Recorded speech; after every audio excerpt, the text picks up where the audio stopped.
We're continuing to look at the journey of recycled items in Outagamie County. Justin Steinbrink is in Little Chute telling us about how to recycle right. Hi, Justin.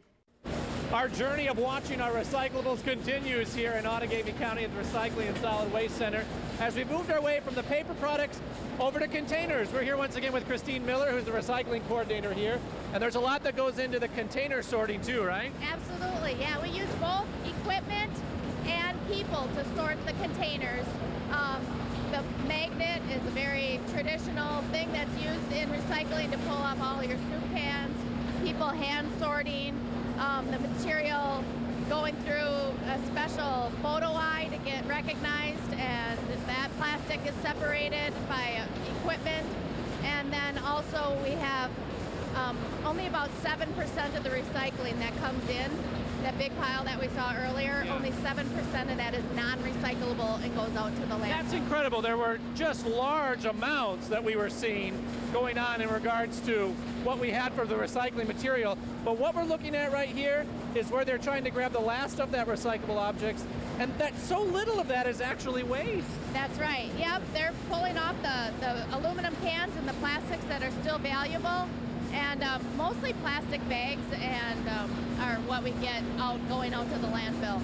What are some tips that you could give the viewers at home right now in regards to the do's and don'ts of recycling that can help make the life of these sorters easier? Sure. Well, plastic bags or other types of tanglers, we call them, hoses and twine and ropes, those kinds of things wind around our equipment, cause us downtime and maintenance issues, and then it all ends up in the landfill and we have to pay to get rid of it. So it's a large cost to it, actually. So it's important to make sure you're recycling the right things and making sure that you're making the job easier for the folks here who are working very hard to help us continue to have a clean environment here in northeastern Wisconsin. More to come here from Outagamie County in our next hour. See you then. And now we have some severe weather coverage from northern Wisconsin. Several schools in northern Wisconsin are delayed or closed this morning because of the weather. So we sent photojournalist Jerry Van Handel north. He is in Crivets right now. Jerry, tell us about your trip up north. How were the roads for you? Well, I took 41 and then 141 at the split there, and the roads were very good. But then about 30 minutes south of Crivets, it did get foggy. Not bad fog, but still fogginess on the side. But when I got to Crivets, the main road was still good, but the side roads were really icy. Oak Street, which is just east of Crivets High School, which is where I am now, that was glare ice. Then I got to the high school here, and the parking lot was completely glare ice. It was falling as little water droplets, but when it would hit the parking lot pavement, it was just total ice, hard to even walk on or even slide on for that matter. I mean, visually it looks like it would be tough to drive too. Little foggy conditions there. Now you mentioned it was glare ice right. On the side roads near there, and I believe you took some pictures. Where did you stop right. to take these pictures? The pictures were on the Oak Street that I just mentioned, which is, like I said, east of the high school. And that was total glare ice. I had to really quickly adjust my driving because it came up kind of fast, to be honest with you. Then I drove into the parking lot of the high school, and that was complete glare ice where I had to crawl with the live truck as slow as I could. And then when I was outside of the live truck trying to shoot video, I literally was just shuffling with my feet, and it was even hard then not to fall down. That's how slick it is right here. But like I see a few personnel from the school that are here yet. Other than that, obviously, no students or no one else is here, obviously. A photojournalist Jerry Van Handel live in Crivets at the high school there this morning, where they have canceled class. Many schools in northern Wisconsin canceling class today because of the ice, and now we know why. Jerry saw it firsthand and shared that information with us. Jerry, thanks so much. Have a safe trip home. You're welcome. I will. Thank you. We have a Fox 11 follow-up this morning. Police say a domestic dispute between a husband and wife ended in their death. Yeah, we also know Robert and Sarah Schmidt died in Tuesday night's shooting in Calumet County. Deputies arrived at a home in Harrison and heard gunshots. A deputy then confronted Robert Schmidt, but he ran into the backyard. Officials cornered him, but he eventually died from a self-inflicted gunshot wound. Sarah Schmidt was found dead in a vehicle. At the time, neighbors say they didn't really know what was going on, but they heard a lot of commotion. Cop starts to go across that back fence there with his gun. He turns off his flashlight, and then he shines his light. Right when he shines his light under that tree there, you hear a Court records show Sarah filed for divorce last Friday, and Robert faced charges for rape and kidnapping. Court documents also show the couple left behind 3 children. And continuing our coverage, Fox 11's Alex Rinaldo spoke with experts on domestic abuse between parents and the effect it can have on children. Those who work with domestic violence survivors day in and day out say it's more common locally than you may think. Not uncommon for us to average 38 crisis calls a day. Wendy Gale is the program services director for Harbor House in Appleton, which serves Outagamie and Calumet counties. Gale tells us domestic abuse-related homicide is becoming more common in the area, with 2 in the last 4 months. She says the most dangerous time for a victim is when they try to leave their abuser. And that is when a perpetrator of violence and abuse realizes that they have lost that control. Could turn out to be a horrible physical violence incident. It could be a horrible sexual violent incident. It could be a homicide. Gale says domestic abuse between parents can have an extremely negative impact on children as well. So we have to understand that they too, have gone through trauma. We know from court documents Sarah Schmidt filed for divorce from Robert Schmidt only days before Tuesday's murder-suicide. The couple left behind 3 children. Psychologist Frank Cummings has not treated the children in this case, but says overall this can be an extremely traumatic time. Lots of spoken and unspoken untruths that lead kids to believe that somehow they are the cause of this. Cummings tells us the children will need to learn the truth through something called trauma-informed care from trained counselors. Help them put this in an age-appropriate context, and it's going to unfold and change as they get older. Cummings tells us having a strong support system is also important. Really predicts the outcome and lowers the mental health consequences for the child. Gale says providing support through the trauma is why it's so important Harbor House has an extensive youth program. The good part is kids can be very resilient. In Appleton, Alex Rinaldo, Fox 11 News. We have links to services that can help domestic abuse victims on fox11online.com. Just look for those in Alex's story.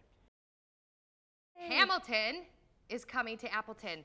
Where? This blew up, right? I know, it's amazing. It's trending. The musical about founding father Alexander Hamilton has generated endless sellouts and waiting lists.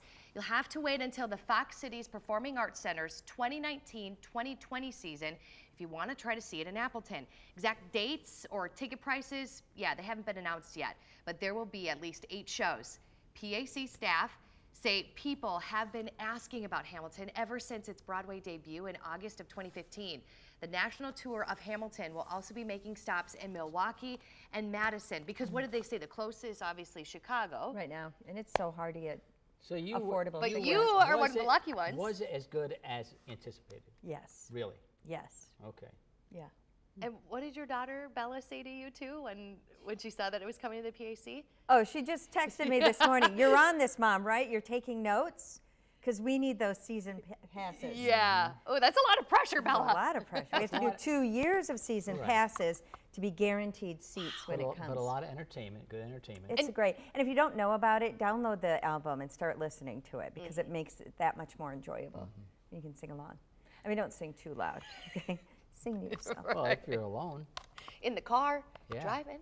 Then you belt it out. Oh, yeah. Stay with us. Good Day Wisconsin will be right back.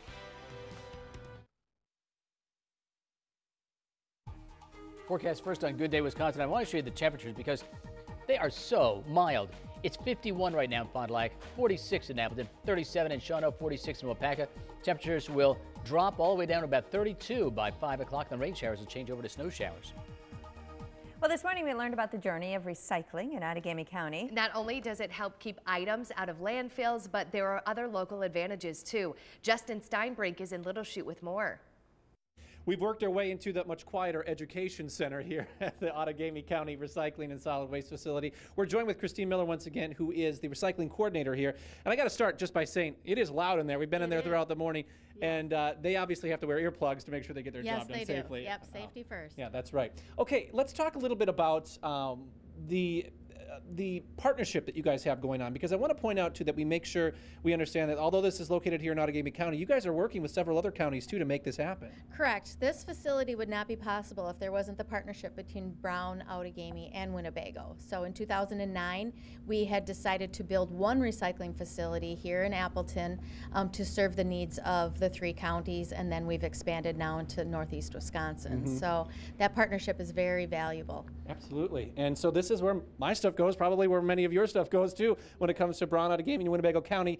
We see here the different items that we can recycle. Let's talk a little bit about what might surprise. What are some surprises that viewers might not realize is something that's recyclable that in the past may not have been, Christine? Sure. Most recently, we have added cartons, so milk and juice type cartons. I'm working with the schools right now very diligently on getting them to recycle in the lunchroom. Really? So these were no. How long ago did that change take place? That happened at the end of 2015. Okay. So a lot of people are still learning about it, which is okay, but they're totally recyclable now. They actually go to a paper mill in Green Bay that has the technology to pull the plastic off of the container. Speaking of plastic, the plastic bags continue to be something that is a challenge, but you want to point out that there is a solution to these. These don't go in the garbage. No, don't go in the garbage on windy days. If you throw them out in the landfill, we all know what happens on windy days. So they are recyclable, they're valuable, they get turned into plastic lumber if you take them back to the store drop-offs. And it's not just for plastic bags either, it's also for